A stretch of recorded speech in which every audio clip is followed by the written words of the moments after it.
que acontece no psicossomático, então, juntamente com o processo somático, ou seja, de surgimento, oposição, descarga e perda ou depositação, vão ter climas ali. E agora não só mais daquela cuidadora, daquele que está dando leitinho ali. Tem uma tensão que vai aparecer e que todo o entorno da criança, é claro que ainda da casa, que normalmente não é uma criança que está na creche, hoje um pouco mais, né? Tem crianças que vão muito cedo para a creche, mas esse entorno dele que podem facilitar ou inibir aquilo que está acontecendo com o bebê. E esse clima vai ser impresso junto, na qual rede? Na rede neural psicossomática. Então, todos os climas inibidores do modelo de ingeridor já estão ali. Lembra lá? Rejeição, ansiedade, abandono. Porém, vão ser acrescidos do quê? Podem ser acrescidos do ponto de vista inibidor. Contenção, restrição, opressão. Por quê? Porque o bebê começa a receber isso do externo. Tira a mão daí, tira da boca, não mexe, não vai, né? Deixa preso na cadeirinha, no chiqueirinho. Não que isso não deva acontecer. Claro que deve. De vez em quando a gente precisa pôr ele lá na cadeirinha, no chiqueirinho. Mas se isso for constante, se isso for o tempo todo, pode ser impresso na rede neural psicossomática, junto com aquelas sensações de surgimento, oposição, descarga e depositação que está acontecendo dentro dele, esse clima inibidor aí de contenção, restrição ou opressão, e não só da cuidadora desse externo, que seria o clima da casa e das pessoas ali que estão com o bebê. Então, no psicossomático acontece isso. E lembrando, se for clima facilitador, esse processo vai acontecer de forma tranquila e vai ficar impresso. A marca minêmica que acontece vai ser de que isso está tranquilo, surge, tem essa oposição que é uma elaboração dentro do bebê, essa descarga, essa depositação. Agora, se tiver um clima inibidor, este processo vai ser impresso junto a este clima, né? Então, vamos lá, do ponto de vista agora psicológico. Então, os climas afetivos mais o somático vai ter um correspondente psicológico, que é o que a gente vai estar vendo no adulto que teve dificuldades na formação desse modelo. Surgimento. O que é o surgimento? Criação de ideias, gente, do ponto de vista psicológico. De repente, eu estou aqui, né, tendo uma aula, e a partir disso eu tenho uma ideia.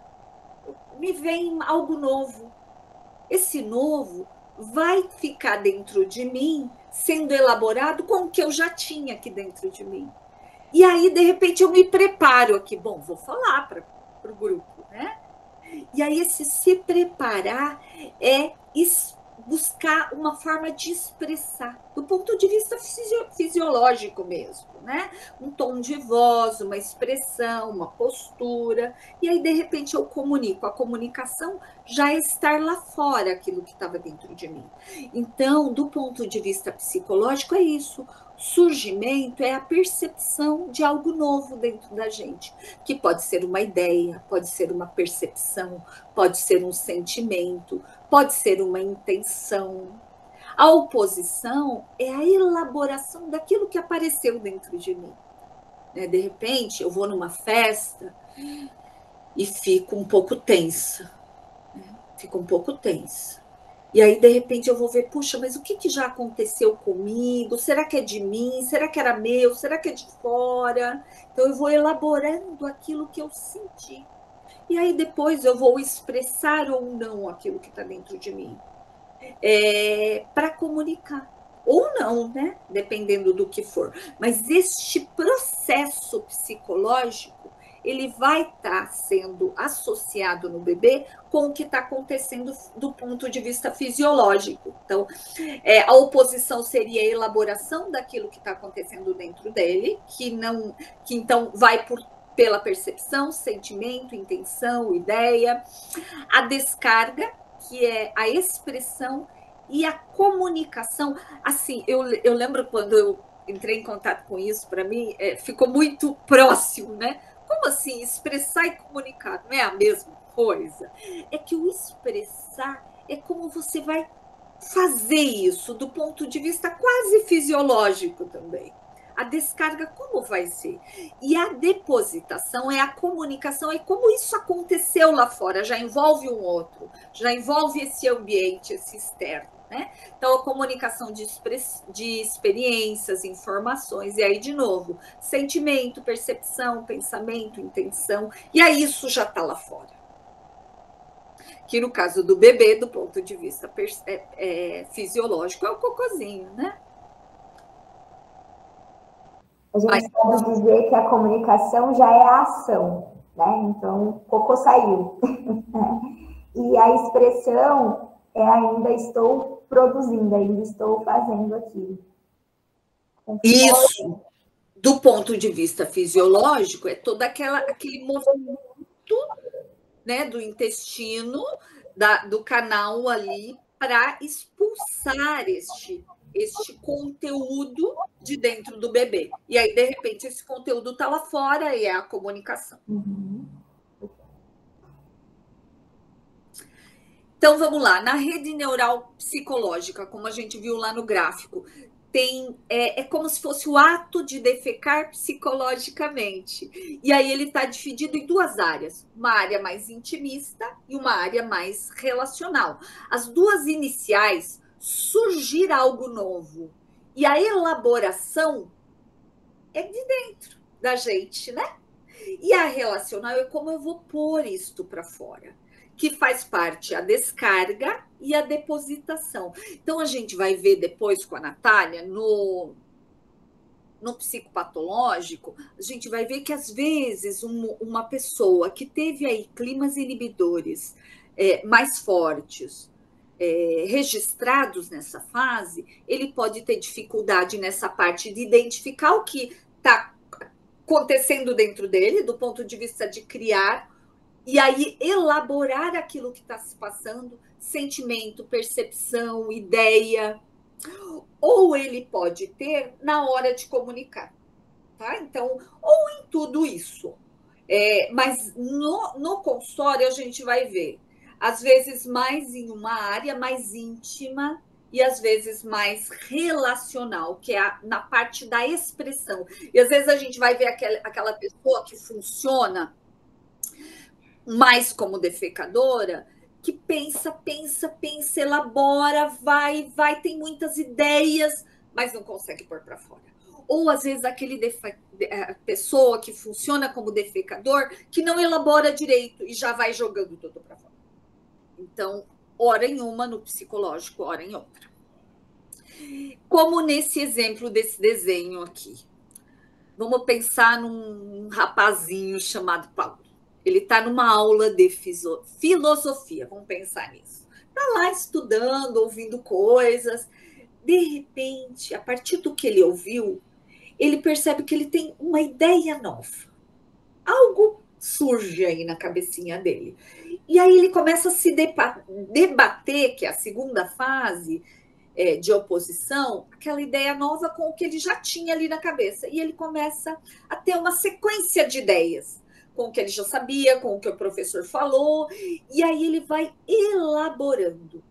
Na aula seguinte, Paulo conta sobre a sua ideia e sua elaboração. Para isso, o que ele precisa? Ele precisa acessar todos os músculos ali da glote, da laringe, para poder expressar e comunicar aquilo que estava dentro dele para fora. Então, aí vai para a quarta fase, comunicação.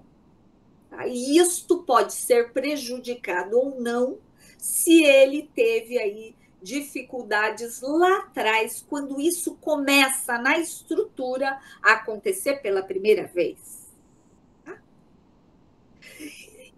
O que vai acontecer com este rapazinho caso ele teve muitos climas inibidores? Quando ele vai fazer isso, vai vir junto o clima inibidor.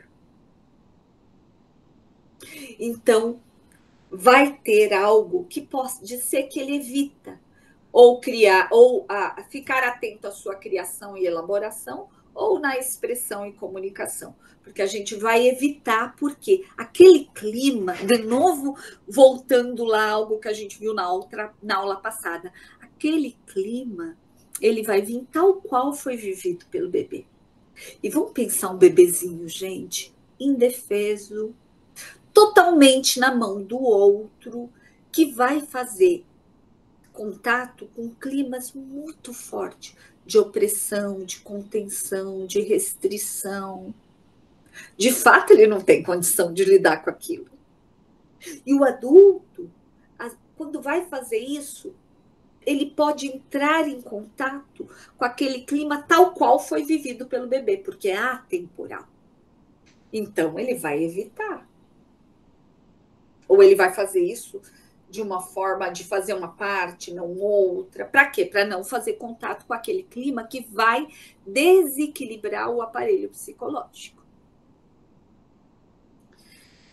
E aí, a integração, então, dessas 3 áreas, gente, o que acontece no fisiológico, no somático, o que acontece no psicossomático e o que acontece no psicológico é o que vai compor a integração dessas 3 áreas, vai compor a programação senestésica, sensação do modelo de defecador.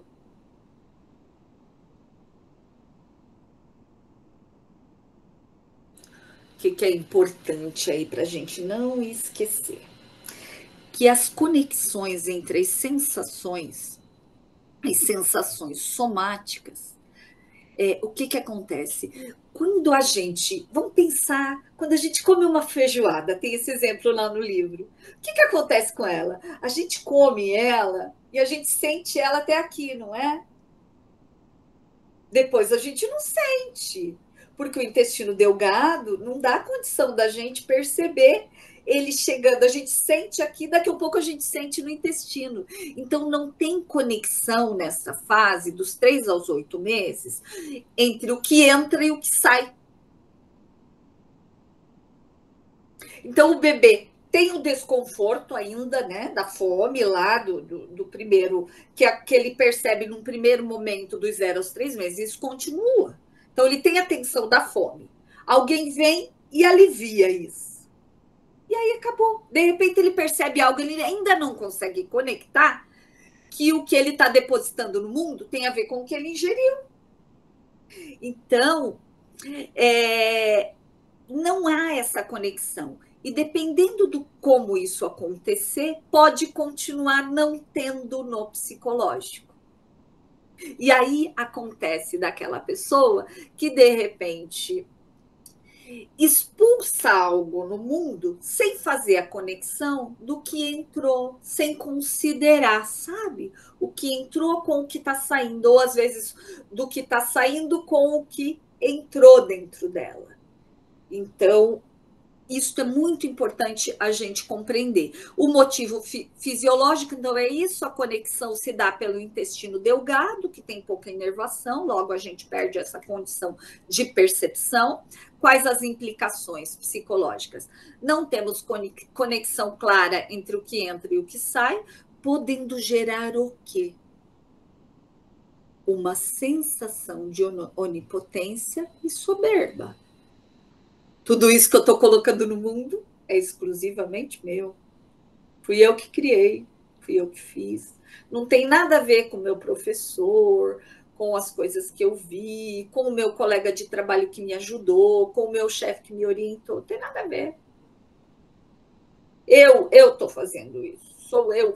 E aí, como é algo que depois nós vamos ver, este modelo ele vai está delimitando principalmente a área ambiente. E aí a gente sabe que vai ter uma implicação no desenvolvimento do núcleo narcísico. Porque tem a ver com isso, com a não correlação entre o eu e o outro.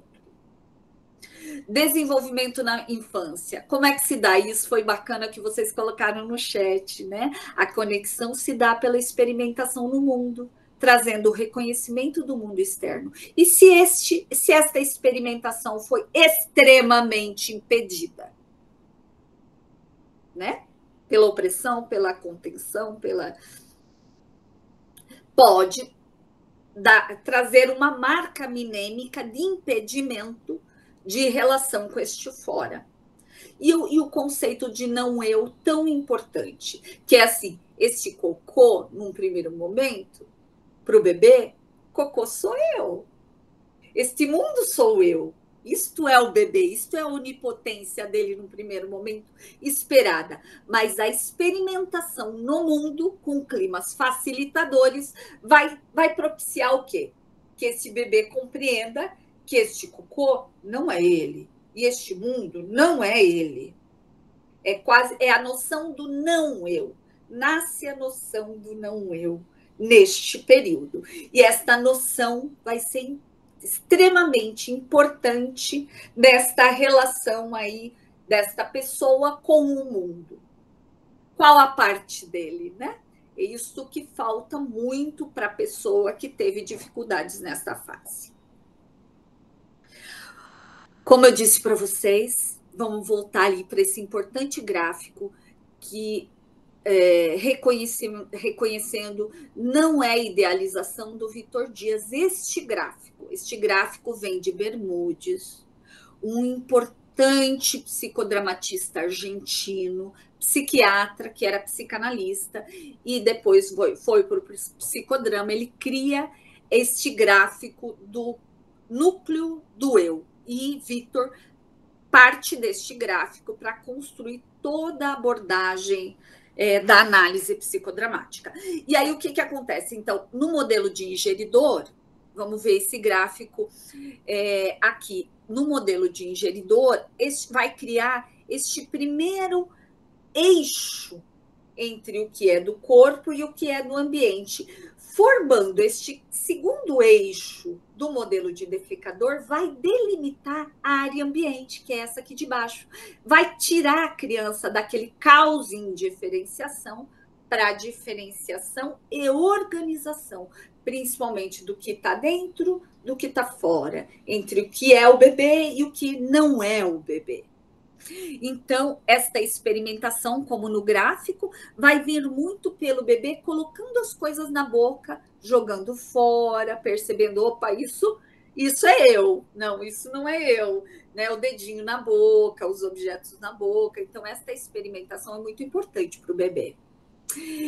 A partir disso, tem uma ligação, né, por experimentação entre o dentro e o fora. Então, ó, é esta área ambiente que vai ser aí delimitada nesta fase. Aos 8 meses, então, o que acontece com esse bebezinho final aí desta fase? Ele começa a expressar, né, vontade, irritação, a partir desta relação com o mundo. Recusa alimentos, como a Natália falou, estranha pessoas novas, né? Spitz fala da importância deste marcador do desenvolvimento da criança. O bebê passa a criar, elaborar, expressar e comunicar seus sentimentos, para posteriormente pensamentos e percepções. Ou seja, independente da defecação, o bebê tem condição de criar, elaborar e expressar / comunicar seus conteúdos internos. Gostei, não gostei, quero mais, não quero mais, quero esse mamãozinho, não quero, né? Joga tudo para fora, né, Natália? Natália, que tem uma bebezinha aí, pode falar disso também. Então, aos 8 meses, este mecanismo dele perceber algo dele, seja um sentimento, uma percepção, elaborar isso dentro dele e descarregar, ao final dos 8 meses, isso já vai estar acontecendo, todo este mecanismo aí.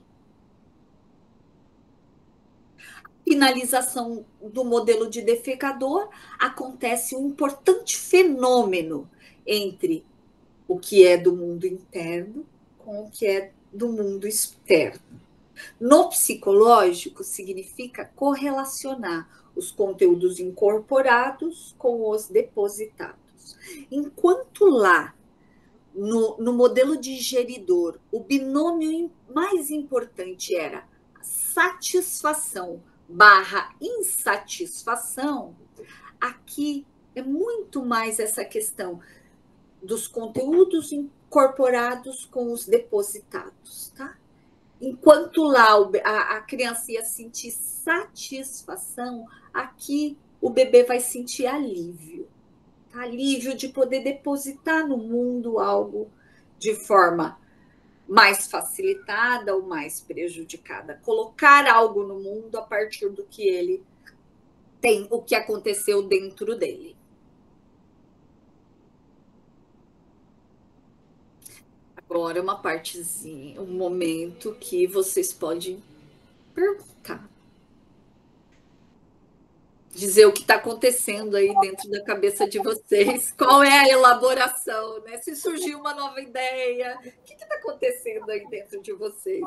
Quem que quer fazer esse movimento, né? De colocar para fora? Como é que foi essa parte?